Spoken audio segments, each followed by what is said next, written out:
laughed, telling Arlo how ratfolk believed their king paid them by fighting huge warrior moles in an underground arena.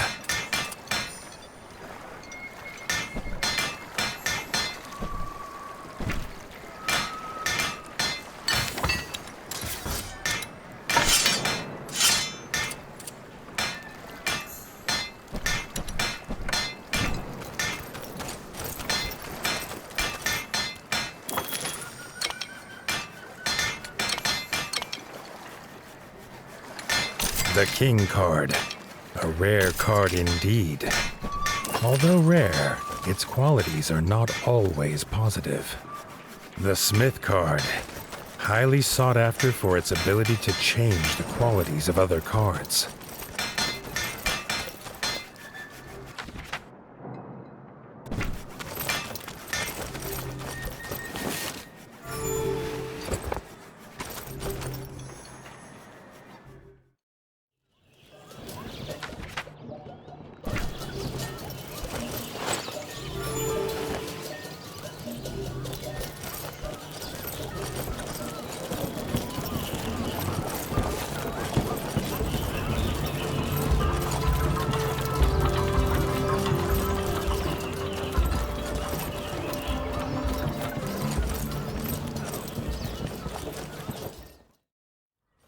The king's steward, Doug, stopped them before the throne room. He started at the news of war, and then rushed away, muttering about how the armor would need to be polished.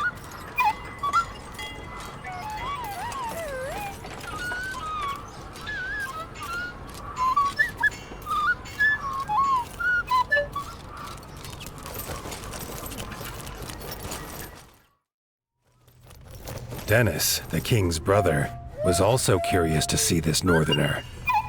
Dennis missed war. He could plainly see by Arlo's expression that was the warden's task. He hoped they could fight together someday.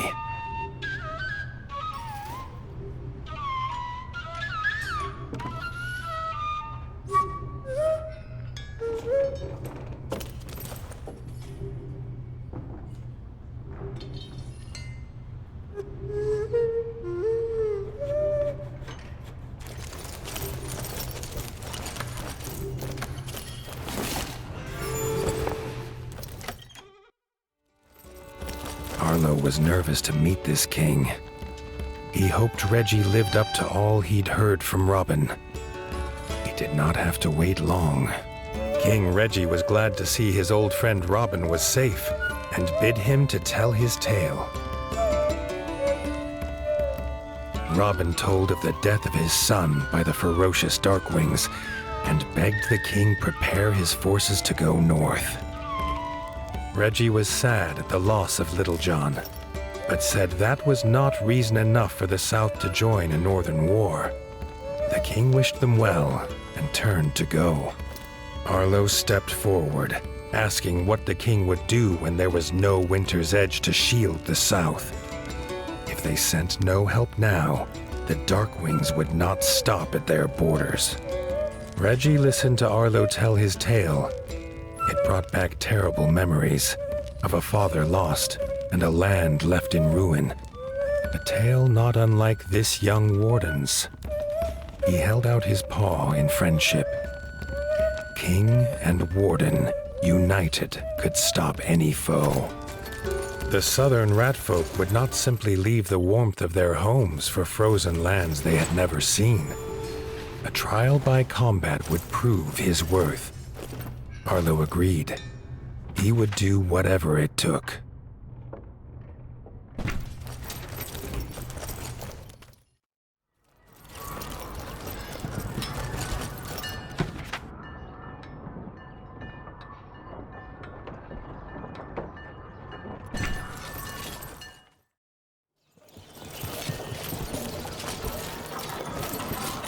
News had spread swiftly.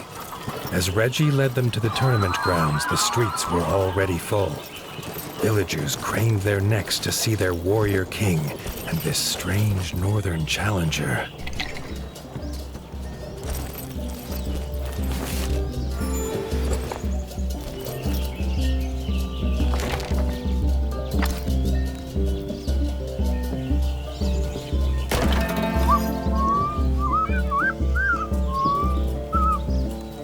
Doug was an unlikely opponent for the first round. His small stature made it hard for him to wield a sword. But when it came to fighting for his king, Doug stood 10 paws tall.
Doug was no match for Arlo's superior skill. Reggie could already see this would be a tournament that they would squeak of through the ages.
Dennis, veteran of the Green Ward's War and captain of the Royal Guard, would be a true challenge for Arlo.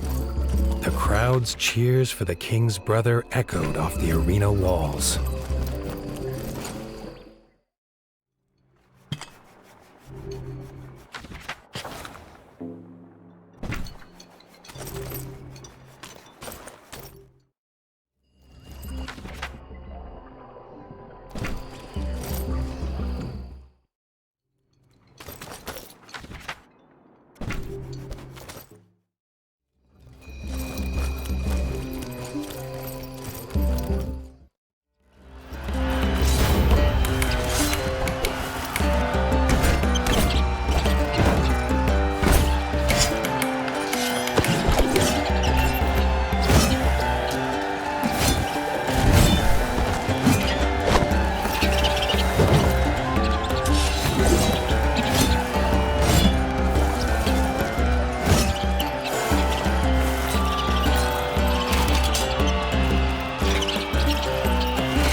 Was a veteran too, used to fighting monsters and darkwings with ice under paw.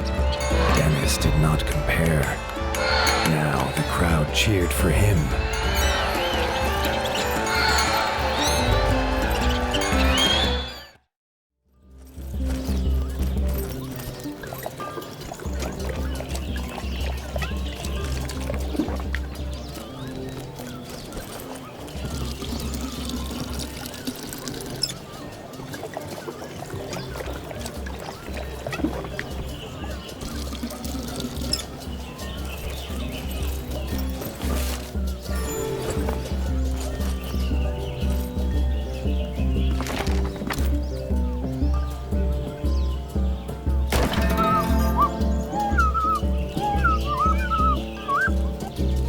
Arlo's final opponent was the king himself. Reggie had seen off the frog invaders almost single-pawed and was beloved by his subjects. This fight would be a tale for their times.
matched. In stature and skill, there was not a whisker between them. They shook paws in truce.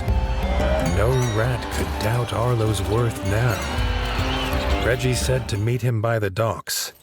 Together, they would wipe out the Dark Wings once and for all. Together, they would attack Mount Cauldron.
Seeing the king's forces training for battle, Arlo felt the stirrings of something he'd long thought dead in his heart.